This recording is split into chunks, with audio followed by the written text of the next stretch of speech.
الحمد لله الذي هدانا سواء الطريق. الحمد لله الذي سواء الطريق وجعل لنا التوفيق خير رفيق. والصلاة والسلام على من أرسله هدى بالحق والتحقيق وعلى آله وأصحابه أجمعين بالتصديق. أما بعد فأعوذ بالله من الشيطان الرجيم. بسم الله الرحمن الرحيم. يوم تبيض وجوه وتسود وجوه. صدق الله وصدق رسوله النبي الأمين الكريم. ونحن على ذلك لمن الشاهدين والشاكرين والحمد لله رب العالمين. بلغ العلا بكماله كشف الدجى بجماله حسنت جميع خصاله. صلوا عليه وآله وأصحابه وسلموا تسليما. مختصر حمد الصلاة کے بعد رب کائنات رب ذوالجلال جل مجدہ کی بارگاہ میں دعا ہے کہ اللہ تبارک و تعالیٰ مجھے حق بات کہنے، آپ کو حق بات سننے اور ہم سب کو ہمیشہ حق باتوں ہی پر عمل کرنے کی توفیق عطا فرمائے.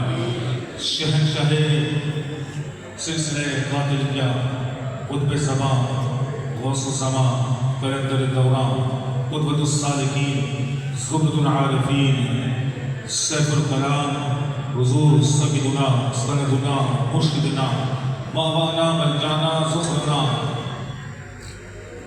السید میر احمد صدیق شاہ قاتل رحمۃ اللہ تعالیٰ علیہ کے قرص مبارکہ کی عظیم الشان محفل بصدارت صوفی باصفا بے قدر عز و وفا بے قدر حلم و حیا حضرت پیر سید ابرار الانبیاء شاہ قاتلی عیسائی دامت زندہ العالی و دامت برکات العالیہ کی زیر صدارت اس محفل پاک کا انعقاد و انتظام کیا گیا ہے. تمام سلسلہ قادریہ کے مریدین متوسلین محبین یہ اکثریت تعداد یہاں پر موجود ہے. مناسب یہ سمجھتا ہوں کہ موضوع وہی لیا جائے کہ جس موضوع کو شاہ قاتل نے پوری زندگی بیان کیا. وہ موضوع کیا تھا؟ وہ موضوع یہ تھا کہ بیگم یہی تو 5 ہیں مقصود کائنات. بیگم یہی تو 5 ہیں مقصود کائنات. خیر النساء حسین و حسن مصطفیٰ علی. خیر النساء حسین و حسن مصطفیٰ علی. اور امام شافعی نے بڑے پیارے انداز میں اس کا ٹرانسلیشن عربی میں کیا تھا. فرمایا تھا یدی خمسۃ نطفی بہا حق الفضائل الحاتمہ المصطفیٰ والمرتضیٰ وابناہما والفاطمہ. میرے نبی کے محترم صلی اللہ تبارک و تعالیٰ علیہ وآلہ وسلم کی ایک حدیث مبارکہ ہے. نبی رحمت علیہ السلام نے ارشاد فرمایا اتقوا بفراست المؤمن فإنه ينظر بنور اللہ. کہ مومن کی فراست سے ڈرو اس لیے کہ وہ اللہ کے نور سے دیکھتا ہے. نور کی جب بات آئی تو ہم بات کرتے ہیں نور کی. اللہ کہتا ہے اللہ نور السماوات والارض. اللہ زمین اور آسمانوں کا نور ہے. رب نے اپنے نور سے اپنے محبوب علیہ السلام کے نور کو تخلیق کیا اور اسی نور سے ایک نوری گھرانہ بنا کہ جس کے بارے میں امام اہل سنت نے یہ کہا تھا کہ تیری نسل پاک میں ہے بچہ بچہ نور کا. تو ہے عین نور تیرا سب گھرانہ نور کا.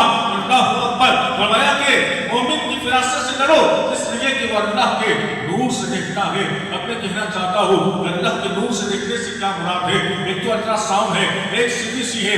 یہ مختلف جدید سائنسی آلات ہیں جن کے ذریعے سے دماغ کے پیچھے سے بھی نظر آ جاتا ہے. لیکن یہ اللہ کے نور سے دیکھنے کے کیا معنی ہے؟ آئیے اس کو ایک اللہ کے ولی کے واقعے سے سمجھاتا ہوں کہ اللہ کے نور سے اللہ کا ولی کیسے دیکھتا ہے. حضرت علامہ سید حمزہ عینی رحمۃ اللہ تعالیٰ علیہ جو آل رسول بھی ہیں، زمانِ زہرا کے مقدس قریب بھی ہیں، اولاد علی بھی ہیں، حسنی حسینی سید ہیں. ان کی بارگاہ میں ایک پنڈت حاضر ہوا.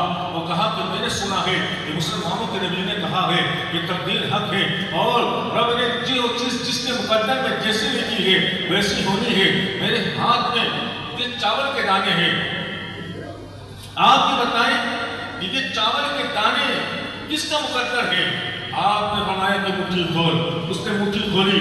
حضرت حمزہ عینی نے اس کے ہاتھ میں جو ہندو تھا چاول کے دانے تھے، چاول کے دانوں کو دیکھ کے کہا کہ یہ دانے جو ہے کاش گنج کے چوراہے پر پیپل کا جو درخت ہے اس درخت کے اوپر ہنس کا ایک جوڑا ہے، یہ دانے اس جوڑے کے مقدر میں ہے. آپ نے بس اتنا کہنا تھا. اس ہندو نے مٹھی کو اپنے منہ میں ڈالا، چاول کھا گیا. کہا کہ کہاں گئے آپ کی غیب دانی؟ کہاں گیا آپ کا جو اس کام کا یہ عقیدہ کہ جس کے مقدر میں جو ہے جسم کے جیسا ہے رب ویسا کرے گا؟ چاول کے دانے کے بارے میں آپ نے پیشن گوئی کی تھی کہ خاص کر کے پیپل کے درخت کے ہنس کے جوڑے کا یہ مقدر ہے، اسے تو میں کھا گیا. اللہ اکبر. حضرت حمزہ عینی نے کہا کہ میں نے اپنے رب کے نور سے دیکھا ہے، میں نے اپنے رب کے نور سے دیکھا ہے، میرے رب کا نور غلط نہیں ہو سکتا. بس وہ کہہ کر چلا گیا. تھوڑی دیر ہوئی اس کے پیٹ میں مرول پیدا ہوا، مرول ہونا شروع ہوئی اور اطباء کے پاس گیا، افاقہ نہیں. دوسرے ڈاکٹر کے پاس افاقہ نہیں. حکیم کے پاس گیا، افاقہ نہیں. اور آیوروید کے پاس گیا، افاقہ نہیں. ہوتے ہوتے کسی نے کہا کہ کاش گنج کے اندر ایک حکیم ہے، اس حکیم کے پاس جاؤ، وہ بڑا اسپیشلسٹ ہے پیر کا، ہو سکتا ہے کہ اس کے پاس جانے سے تجھے کوئی افاقہ ہو جائے. وہ کاش گنج میں پہنچا. جیسے ہی کاش گنج کے چوراہے پر پیپل کے درخت کے نیچے پہنچا، اس کے پیٹ میں مرول پیدا ہوئی اور اس کے منہ سے وامٹ ہونا شروع ہوئی. کیا ہو گئی؟ کے اندر وہی دانے نکلے. درخت کے اوپر وہ ہنس کا جوڑا بیٹھا ہوا تھا. ہنس کے جوڑے نے چاول کو منہ میں لیا، اڑ گیا. اس نے اسی وقت کہا لا الہ الا اللہ محمد رسول اللہ. سچ کہا نبی کی رحمت نے کہ مومن کی فراست سے ڈرو، اس لیے کہ وہ اللہ کے نور سے دیکھتا ہے.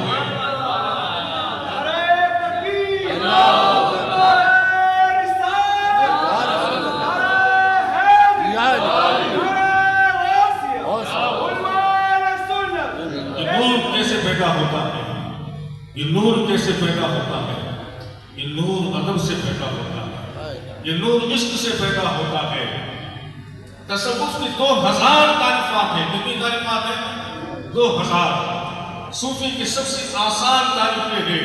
یہ صوفی وہ ہوتا ہے جس کے ایک ہاتھ میں قرآن، دوسری ہاتھ میں حدیث مصطفیٰ ہو، یعنی جس کا چلنا پھرنا، اٹھنا بیٹھنا، سونا جاگنا رہنا، افعال اقوال احوال، ظاہر و باطن، رات و دن، صبح و شام شریعت سے ہٹ کر نہ ہو. شریعت پہ چل کر وہ طریقت میں داخل ہوا، طریقت پہ چل کر وہ معرفت کی دنیا میں داخل ہوا، معرفت سے وہ حقیقت میں پہنچا، حقیقت سے وہ وحدانیت میں، وحدانیت سے احدیت میں، احدیت سے کثرت میں، کثرت سے فنا میں، فنا سے بقا کی منزلوں میں. پھر ایک وقت وہ آتا ہے، رب کہتا ہے یہ میرا راز ہے. اور پھر وہ وقت آتا ہے کہ مصطفیٰ کریم علیہ السلام ارشاد فرماتے ہیں کہ جب وہ دیکھتا ہے تو پھر اس کا دیکھنا نہیں ہوتا، وہ اللہ تبارک و تعالیٰ کے نور سے دیکھتا ہے. جب غریب اس کے در پہ آتا ہے، ایک نگاہ پڑتی ہے تو وہ امیر بن جاتا ہے، گنہگار آتا ہے، نیکوکار بن جاتا ہے، بد آتا ہے، متقی بن جاتا ہے.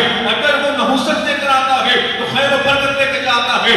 میں کہنا چاہتا ہوں کہ اگر کوئی شاہی قادر کی بارگاہ میں آئے جو ادب والے ہیں، جو عشق والے ہیں، جو شرکت والے ہیں، طریقت والے ہیں، معرفت والے ہیں، حقیقت والے ہیں، منزلت والے ہیں، وحدت والے ہیں، کثرت والے ہیں، نفس ناسوت والے ہیں، جبروت والے ہیں، ملکوت والے ہیں، لاہوت والے ہیں، وجد والے ہیں، خلق والے ہیں، امر والے ہیں، مثال والے ہیں، تو ان کے در پر بادشاہ آ جائے وہ فقیر ہے، فقیر آ جائے بادشاہ بن جاتا ہے. یہ شاہد قاتل کی نگاہیں ہیں. اور آپ نے اپنی حیات طیبہ میں اکثر و بیشتر یہ شعر سنتا ہوں، ایک روحانی کیفیت حاصل ہوتی ہے کہ چلے گا نہ قاتل پہ خنجر کسی کا، چلے گا نہ قاتل پہ خنجر کسی کا. ازل سے ہے یہ تو فدائے محمد، یقین محمد سے وفا تو نے تو ہم تیرے ہیں. یہ جہاں چیز ہے کیا لوہے قلم دے دیں گے. شاہ قاتل لکھنؤ سے اجمیر، اجمیر سے سندھ کی سرزمین پر تشریف لائے. اب اندازہ لگائیں کہ اس وقت کی آپ جغرافی حوالے سے تاریخ اٹھا کر دیکھیں. آپ نے مساجدوں کا قیام کیا، مدرسوں کا قیام کیا، مسجدوں کو آباد کیا، حافظ قرآن بنائے، عالم دین بنائے. آج بھی ہر قاتلی کا یہ مشن ہونا چاہیے.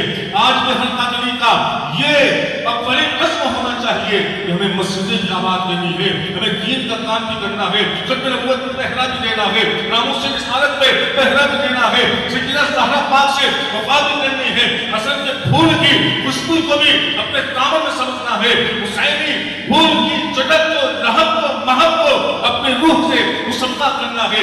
یاد رکھیں یہ کوئی عام گھرانہ نہیں ہے، یہ جمال زہرا کی مقدس گلی ہے۔ میں آپ کے سامنے صرف ایک مثال رکھتا ہوں، اللہ اکبر، نبی کی رحمت صلی اللہ تبارک و تعالیٰ علیہ وآلہ وسلم کے منہ مبارکہ اس کے بارے میں حدیث مبارکہ میں ہے، نبی کریم علیہ السلام نے ارشاد فرمایا کہ اللہ تبارک و تعالیٰ نے زمین پر حرام کر دیا ہے کہ وہ نبی کے بال مبارک زندہ ہے، کہیں بال مبارک ہوں آپ کے سامنے موجود ہوں، اور آپ کا یہ ایمان، یہ عشق، یہ ادب اس بات کی اجازت دے گا کہ بال مبارک نیچے کروا کر ہوں آپ اس سے اوپر بیٹھ جائیں؟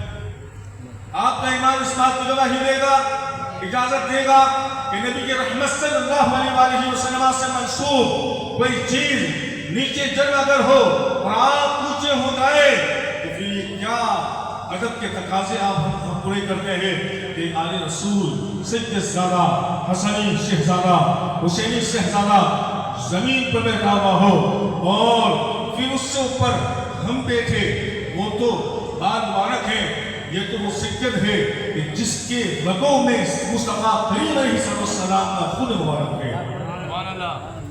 اندازہ لگائیں کہ نبی کی رحمت علیہ السلام کا خون مبارکہ۔ دوسری بات میں آپ کو بتاؤں گی، ضروری مسئلہ ہے اس وقت سب سے ضروری مسئلہ کہ سید کی تعظیم اس کے عمل کی وجہ سے نہیں ہوتی۔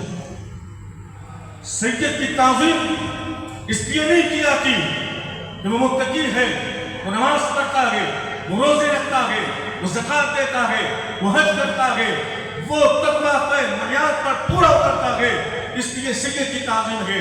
اس لیے کہ سید عمل سے تو بنتا ہی نہیں، نماز پڑھنے سے سید نہیں بنتا، روزے رکھنے سے کوئی سید بنتا ہے، زکات دینے سے کوئی سید بنتا ہے، یہ تو وہ انعام ہے جو رب تبارک و تعالیٰ جس کو چاہیے عطا فرماتا۔ سید کی تعظیم عمل کی وجہ سے نہیں، سید کی تعظیم نسبت رسول کی وجہ سے، خون رسول کی وجہ سے، نسبت زہرا کی وجہ سے، نسبت حیدر کرار کی وجہ سے ہے۔ تو یہ ایمان کیسے گوارا کرے کہ رسول اللہ کے منہ مبارکہ نیچے ہو، بندہ اوپر بیٹھے، دل گوارا نہیں کرتا، تو عاشق تیرا دل اس وقت کیسے گوارا کرتا ہے کہ تو اوپر بیٹھے، اس سے زیادہ نیچے بیٹھا تو سید کی بھی اس وقت ہاتھ چومے جب وہ متقی تجھے نظر آئے۔ یاد رکھیں سادات کی بیعت بھی اللہ اکبر، سلطان الطائفہ حضرت سیدنا جنید البغدادی رضی اللہ تعالیٰ۔ اور اس کے بعد میں اپنے بیان کا اختصار کروں گا۔ وقت کے عظیم پہلوان کہ جن کے مقابلے کے لیے بڑے بغداد میں کوئی ایسا پہلوان نہیں تھا جو ان کے مقابلے میں آتا۔ بادشاہ وقت کے خاص مصیر مقرب پاس میں کرسی میں بیٹھنے والے، ایک دن ایسا ہوا بغداد کے خلیفہ کا دربار لگا ہوا ہے اور کشتی کے اکھاڑے کے کرتب دکھائے جا رہے ہیں۔ اسی اثنا میں ایک نہیں مناقبہ کمزور انسان آیا اور اس نے کہا، اے بادشاہ، میں تمہارے یہ پہلوان جنید سے مقابلہ کرنا چاہتا ہوں، کیا اس کو یہ میری دعوت قبول ہے جو مجھ سے مقابلہ کرے؟ جنید بغدادی نے اس کے جسم کو دیکھا، اس کے رہن سہن کو، جسامت کو، قدامت کو دیکھ کر اب حیران زدہ ہو گئے کہ بڑے بڑے پہلوان میرے سامنے نہیں کہہ سکتے، کسی کی یہ مجال نہیں کہ مجھے دعوت مبارزت دے، دعوت مقابلہ دے۔ اس نے مجھے دعوت مقابلہ کی، آپ نے دعوت کو قبول کر لیا کہ ہاں میں تیار ہوں۔ ایک وقت مقرر ہوا اور وقت مقررہ پر کشتی تیار کی گئی۔ کشتی سے پہلے اصول یہ ہوتا تھا کہ دونوں پہلوان آپس میں ملتے ہیں، تھوڑی سی گفتگو ہوتی ہے، تعارف ہوتا ہے، اس کے بعد مقابلہ شروع ہوتا ہے۔ جیسے ہی آمنے سامنے ہوئے، اس انسان جو کمزور تھا، ناکامہ تھا، اس کا کہا، جنید ایک بات نہیں، کان قریب لے کے آؤ۔ جنید بغدادی جب قریب ہوئے تو کہا کہ جنید، جس نبی کا تو کلمہ پڑھتا ہے، میں اسی نبی کی اولاد ہوں، میں چمن زہرا کی گلی ہوں، میں علی کے مرتضیٰ کا خون ہوں، میں حسن کی اولاد ہوں، میں حسین کا شہزادہ ہوں. آج خاندان اہل بیت نبوت پر وہ وقت آ گیا ہے کہ گھر کے اندر فخر و فاقہ ہے. سید زادوں کے سید زادیوں کے جسم پہ صحیح معنی میں اتنے کمرے میں نہیں کہ جس سے جسم کو چھپایا جا سکے. بس وہ ایک کونے کے اندر بیٹھی ہوئی ہے. اور جنید میں نے یہ سنا تھا کہ جو نبی کی آج سے میری محبت کرتا ہے, آج اگر تم میرے مقابلے میں ہار گیا, بادشاہ انعام دے گا, میری غربت مفلسی فقر و فاقہ ختم ہو جائے گا. یاد رکھنا, میں وعدہ کرتا ہوں کہ آج تو ہارے گا, میدان محشر میں تجھے میں جتوا دوں گا. آج اگر ہارا تو میدان محشر میں نبی کی رحمت سے اللہ علیہ وسلم آپ کے دست رحمت سے شفاعت کا تاج تجھے میں دلواؤں گا. حضرت بغدادی نے کہا, اے آل رسول, اے زہرا کی بنی, ہم ایسا کرتے ہیں کہ آپس میں گتل کو جنید بغدادی جسے لوگ بندوں میں بٹھایا کرتے تھے, جب ہار گئے تو پوچھنے والا نہیں تھا. اللہ اکبر, تنے تنہا اپنے گھر کی طرف گئے, دروازہ بند کر لیا, رات کو سوئے. اللہ اکبر, جیسے ہی ظاہری آنکھیں بند ہوئی, باطنی آنکھیں کھل گئی. آمینہ کے چاند کا دیدار ہو گیا, زہرا کے بابا کا دیدار ہو گیا. فرمایا کہ جنید, تو نے دل خوش کر دیا. یاد رکھ, ہم میدان محشر تک کسی کا احسان نہیں اٹھاتے, آج ہی تجھے ہم نے ولایت کا تاجدار بنا دیا. آنکھ کھلی, دروازے کو دستک ہوئی, دیکھا کہ بغداد کے مشہور اللہ والے ہاتھ باندھ کر دروازے پہ کھڑے گئے, کہہ رہے ہیں, یا سلطان الطائفہ, یا جنید, اے اللہ والوں کی جماعت کے سلطان, اے جنید, رسول اللہ نے تجھے آج صلح قیامت تک جتنے بھی ولی تھے تمام کو تاجدار بنا دیا. یہ کس کا ہے؟ یہ ایک سید زادے کا تھا. آل رسول کی بظاہر مالی معاملت تھی, جنید بغدادی کو کہاں سے کہاں پہنچا دیا. تو یاد رکھیں, حضور علیہ السلام کے بے شمار احسانات ہیں, انعامات ہیں, اکرامات ہیں. ہمارا چلنا پھرنا اٹھنا بیٹھنا, یہ اولاد نعمتیں, یہ حضور ہی کا صدقہ ہے. اور حضور کے صدقے میں جو قربانیاں میدان کربلا میں حسین اعظم نے دی ہے, شہید اعظم نے دی ہے, کہیں علی اکبر کی اکیمی جوانی لوٹی ہے, کہیں علی اصغر کا مظلومانہ بچپن ہے, کہیں زینب کی فریادیں ہے, کہیں سکینہ کی آہ و بکا ہے, کہیں سغرا کی پردہ داری ہے, کہیں عباس نمبر تار کے کٹے ہوئے بازو ہے, کہیں سید الشہداء کے چبائے ہوئے جگر ہے. یاد رکھو, یہ وہ احسانات ہے کہ ہماری اولاد بھی آل رسول کے قدموں کی زد و بطلا ہو جائے. ہم وہ احسان نہیں اٹھا سکتے, بس ہم اتنا کہتے ہیں, الہی بحق کے بنی فاطمہ ابن قول ایمان کنی خاتمہ, اگر دعوتم رد کنی والقبول بنو دست دامانے آل رسول. میرے مولا, میرے پاس نہ نمازیں ہیں, نہ روزے ہیں, نہ زکوٰۃ ہے, نہ حج ہے, بس ہے تو شاہ قادر کی نسبت ہے, آل رسول کا دامن ہے. ابرار الانبیاء کی زید صدارت اس محفل میں آنے والوں پیغام لے کر جاؤ کہ شاہ قادر کے در سے وہ خیرات بڑھتی ہے. عشق کے ساتھ, ادب کے ساتھ دامن پھیلا کر مانگو گے, دنیا بھی سنبھال دی جائے گی, آخرت کا کام دی جائے گی.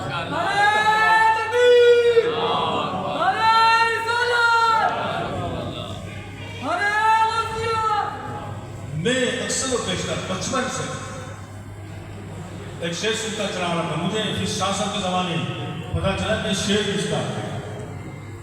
تو کریم ہی جو ٹھہرا, تو کریم ہی جو ٹھہرا, تو کرم کے کیا ٹھکانے, تو نوازنے پر آئے تو نواز بے زمانے.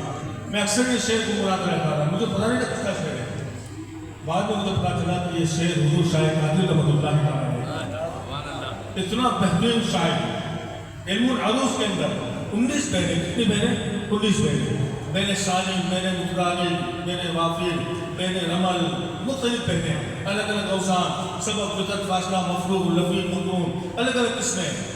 شاہ قادر رحمۃ اللہ تعالیٰ علیہ کا یہ فنی کمال ہے کہ آپ کا ہر شعر علم العروض کی بالکل پرفیکٹ, تجوید سے مماثل ہو, تجوید سے کامل ہو.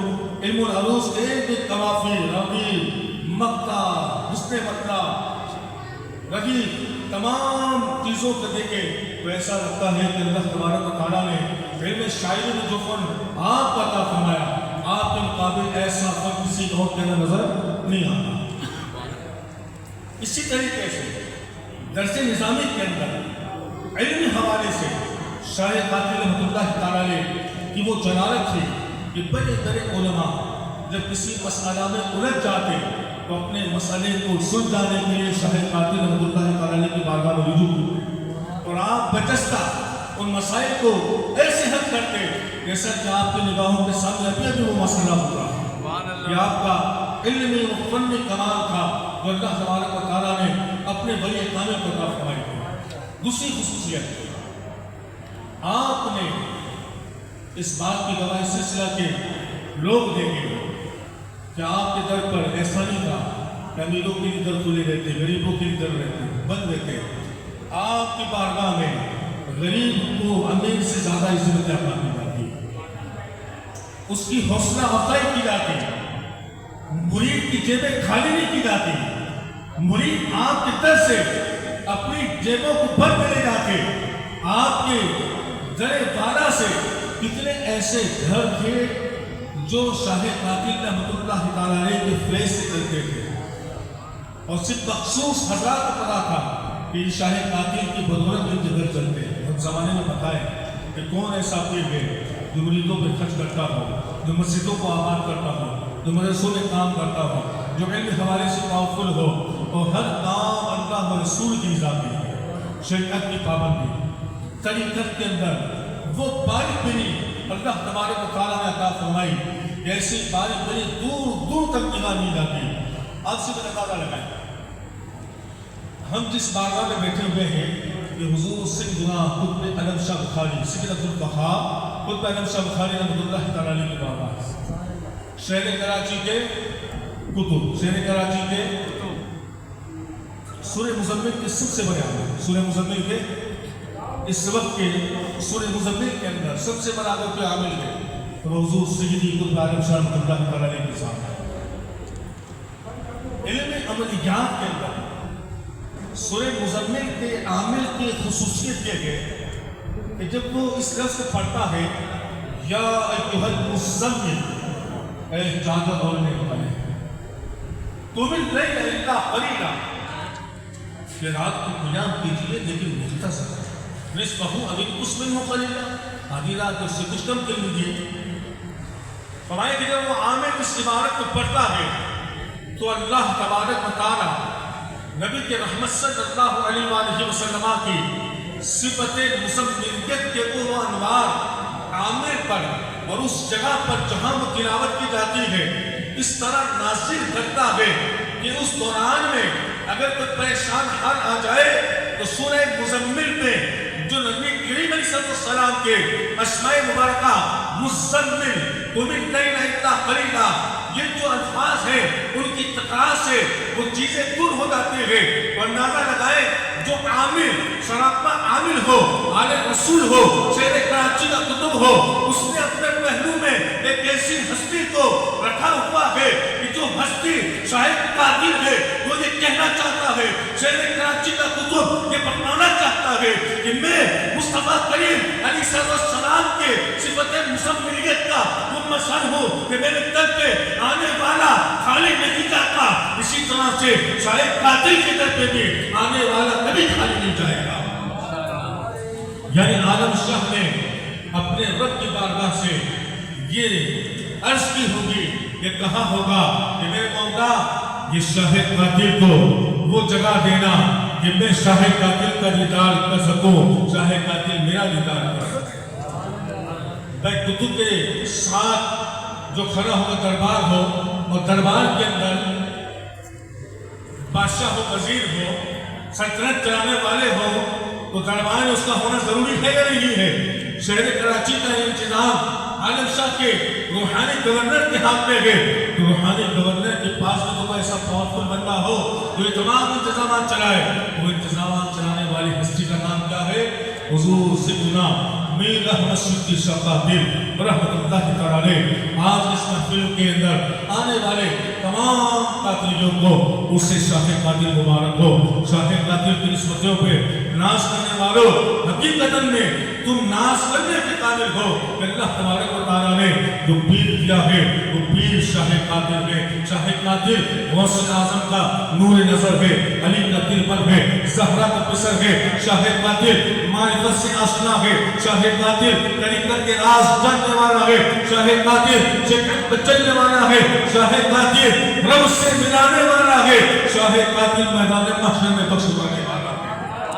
اللہ تبارک و تعالیٰ میری اس مختصر حاضری کو اپنی بارگاہ میں قبول و منظور فرمائے.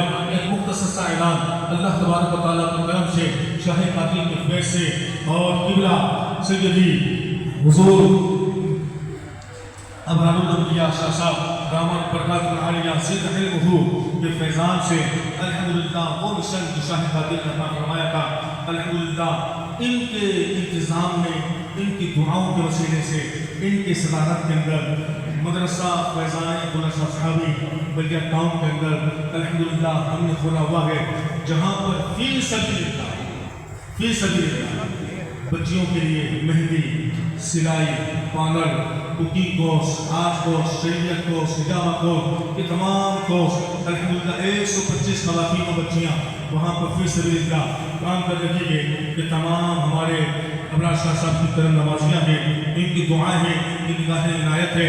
اس کے علاوہ دارالافطار قادریہ رضاقیہ کہ جہاں پر بے شمار دینی وہ روحانی مسائل کو حل کیے جاتے ہیں, یہ بھی حضرت کی دعاؤں سے چل رہا ہے. اس کے علاوہ مختلف مساجد کے اندر, مدارس کے اندر درس نظامی, حفظ و نظام کی کلاسی اور جدید ٹیکنالوجی سے آرسہ و پیشہ علوم و فنون کی تربیت فی سبیل اللہ بغیر کسی ظاہری نمود کے, بغیر کسی تصویر کشی کے, بغیر کسی میڈیا کے اشتہارات کے, یہ تمام کام اللہ و رسول کی ذات کے لیے شاہ قادر کے مشن کو آگے بڑھاتے ہوئے حضرت کی صدارت میں چل رہا ہے. اللہ تبارک و تعالیٰ ان تمام کاموں میں برکت عطا فرمائے. اللہ تبارک و تعالیٰ حضرت کا سایہ درازی عمر بالخیر کے ساتھ, امن کے ساتھ, عافیت کے ساتھ قائم و قائم فرمائے. آمین بجاہ النبی الامین وما علیک الا البلاغ المبین.